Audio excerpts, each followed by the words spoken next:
ଗୋଟେ ଟିଫିନ୍ ତ ଆମେ ତିନି ବନ୍ଧୁ ଫେରି ବସିଥିଲୁ ସେଇ ଖାଦ୍ୟକୁ ଖାଇବା ପାଇଁ। ଖୁସି ଅଧା କରିସାରିଲାଣି। ଖାଲି ତ ଖାଇଲା ଆଉ ଏ ଚଟଣି ଚିକକ ମୁଁ ସଫା କରିବି ହେଲା। ଲାଟିନ୍ ଝାଡ଼ା ବସିଲାଣି। ଲାଟିନ୍ରେ ବସିଲେ ବି ଖାଇବି। क्या बोला तूने?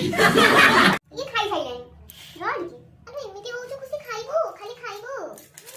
ओहो कि राग चटनी आसंतु खाइबी दुकान खोलतु।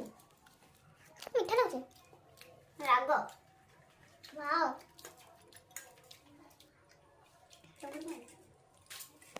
सेति का सब सारी करी कि एबे बाहैला भार न भोग ये भोग खाइ सफा करिया मु भी अच्छी सेति को सफा करी देले किछि आ नै आ जा बाकी दिला ई बंधु जनका सफा एबे हमर खाइबा पीबा मजा मस्ती सरला। खुशी कोन करछि ना खाइ दे काळे बासन कुसन माजिया को पड़िबो बोली तत बुझिलु देखु